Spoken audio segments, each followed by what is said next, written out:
मित्रांनो, आई कुठे काय करते या मालिकेमध्ये आपण बघणार आहोत. आरोही सर्वांना घेऊन आरोहीच्या आश्रमामध्ये घेऊन जात असते, पण हे मात्र कुणालाच माहिती नसतं. तर अनिश म्हणत असतो, आरोही कुठे जायचं हे माहिती नाही आणि मला खूप बोर होते, कोणीच बोलत नाही आहे. आपण गाण्याच्या भेंड्या खेळायच्या का? तर सर्वजण गाण्याच्या भेंड्या खेळायसाठी तयार होतात. तर गाण्याच्या भेंड्या खेळताना गेम्स खेळताना ईशा अनिश हे एकमेकांना टोमणे देत असतात आणि यश आणि आरोही एकमेकांना इशारा करूनच बोलत असतात. तर हे सर्व काही ईशाला कळलेलं असतं. तर ईशा म्हणत असते, अनिश मला खूप बोर होते. तर अनिश म्हणत असतो बरं ठीक आहे, मी गाणं लावतो. यशला आणि आरोहीला या दोघांना विचारते कोणतं गाणं लावू. तर यश आणि आरोही हे दोघेजणही एकाच गाण्याचे नाव घेतात. तर हे सर्व काही ईशा बघत असते त्यांचा इशारा. तर यश मात्र आरशामधूनच आरोहीकडे बघत असतो आणि सर्वच जण गाणे लावल्याच्या नंतर एकमेकांकडे बघत अनिश आश्रमाच्या समोर गाडी उभी करतो. तर ईशा म्हणत असते हे की आजूबाजूला काही दिसत नाहीये खास, मला वाटलं तू काही स्पेशल ठिकाणी नेणार आहेस आम्हाला. तर आरोही म्हणत असते अगं हे माझ्यासाठी स्पेशलच आहे आणि एवढ्या दिवस तुम्ही मला एवढं प्रेम दिलं, तुमच्या घरी ठेवून घेतलं, आता मी दाखवणार आहे माझं घर. असं म्हणतच आश्रमाकडे बोट दाखवते आणि म्हणत असते हे आहे माझं घर. असं म्हणतच आरोही आणि सर्वजण गाडीच्या खाली उतरतात आणि आश्रमाकडे जातात. तर इकडे अरुंधती आणि आशुतोष हे दोघेजणही त्या मुलीला भेटण्यासाठी आश्रमात गेलेले असतात. अरुंधती मात्र खूप टेन्शनमध्ये येते. तर आशुतोष विचारत असतो काय झालं अरुंधती. तर अरुंधती म्हणत असते त्या मुलीला अशी आशा नको लागायला, आपण असा काही विचारही करून आलो नाही, म्हणून मला थोडी भीती वाटत आहे. तर आशुतोष म्हणत असतो की अगं तू एवढी गोड आहेस ना, तर त्या मुलीला नक्कीच आवडशील, असं काहीही प्रेशर घेऊ नकोस, बिनधास्त जशी राहतेस ना तशी राहा. तर तेवढ्यातच आश्रमातल्या काकू येतात आणि म्हणत असतात चला आपण ऑफिसमध्ये जाऊयात. तर तेवढ्यातच अरुंधतीचा तिथे पदर अटकतो. तर एक छोटी मुलगी येऊन तो पदर काढून जाते, पण अरुंधती त्या मुलीला बघत नाही. अरुंधतीला थोडं फील होतं ती मुलगी कोण असेल ते, आणि अरुंधती थोडी मनातच खुश होते.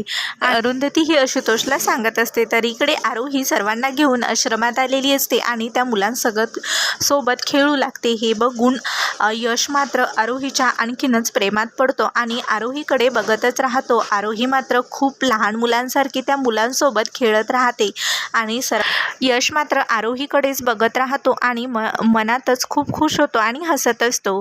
तर आरोही म्हणत असते बरं ठीक आहे, चला मी तुम्हाला एका व्यक्तीला भेटवणार आहे. तर आरोही त्यांना माईला भेटवण्यासाठी आश्रमामध्ये घेऊन जाते. तर आश्रमामध्ये माई बसलेल्या असतात. तर इकडे अरुंधतीला खूप सारे खेळणे आश्रमात दिसतात. अरुंधती एक खेळणं हातात घेतच वाजवून बघत असते आणि अरुंधतीला आई आवाजाचा असा भास होतो आणि अरुंधती मागे वळून बघते तर कोणीच नसतं.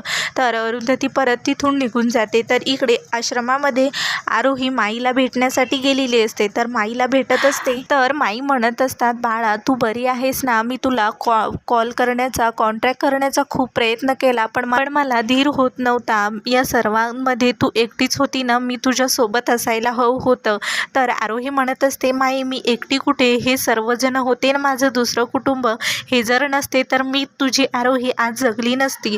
असं म्हणूनच आरोही या सर्वांचं कौतुक करत असते आणि म्हणत असते माई मी या सर्वांची तुझ्यासोबत ओळख करून देते. तर आरोही यश आणि ईशा आणि या तिघांचंहीच माईसोबत ओळख करून देत असते. तर माई म्हणत असतात खरंच तुमचे खूप आभार आहेत, माझ्या आरोहीची एवढी काळजी घेतलीत.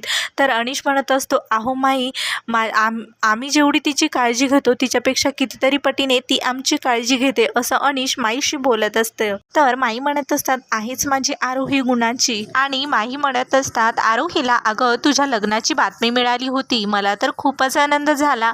आणि तुझ्या नवऱ्याचं काय नाव आहे ते. तर सोहम. तर आरोही म्हणत असते सोहम. तर माई म्हणत असतात कुठे मग तो सोहम. तर आरोही म्हणत असते माई तो नाही माझ्या आयुष्यात आता, हा सर्व प्रकारांमुळे तो मला सोडून गेला. आणि आरोही यशकडे बघत असते. तर माई सर्वांना आश्रम दाखवत असतात आणि माई आश्रम दाखवून झाल्याच्या नंतर आरोहीचे सर्व लहानपणाचे किस्से सांगत असतात. तर आरोही खूप हसत असते आणि माईला म्हणत असते अगं माई मला त्याच्यातलं काहीही आठवत नाही. आणि आरोही तिच्या लहानपणचा किस्सा सांगू लागते आणि सर्वच जण हसू लागतात. यश मात्र खूपच प्रेमाने ऐकत असतो आणि आरोहीकडे बघत असतो. तर माई म्हणत असतात आरोहीचा लहानपणचा फोटो आहे माझ्याकडे. तर यश म्हणत असतो प्लीज माई आम्हाला तो फोटो द्या. तर आरोही म्हणत असते अगं माई तू यांच्या हातात कोलीतच दिलं, हे कसे आहेत तुला माहिती नाही. असं म्हणतच यश आणि अनिश दोघेजणही खूपच हसू लागतात.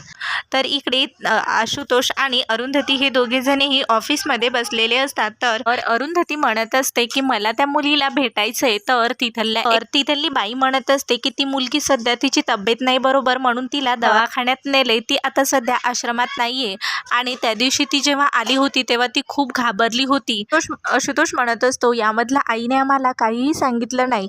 तर आश्रमातली बाई म्हणत असते तोच तर त्यांचा मोठेपणा आहे, सर्वांसाठी एवढं करतात पण ते एका शब्दानंही बोलून दाखवत नाही. आणि आश्रमातल्या बाई म्हणत असतात तिची तब्येत खराब असल्यामुळे आम्ही एक चांगलं कुटुंब शोधतोय तिला दत्तक घेण्यासाठी आणि तिला एका कुटुंबाची गरज आहे आणि मेन म्हणजे तिला एका आईची गरज आहे. हे ऐकून अरुंधतीला थोडं वाईट वाटतं. तर पुढील भागामध्ये अरुंधती आशुतोषला म्हणत असते की मला माहिती नाही मी एक आई म्हणून तिची काळजी घेऊ शकेल की नाही, कारण की आपण अख्खी एक पिढी मागे आहोत.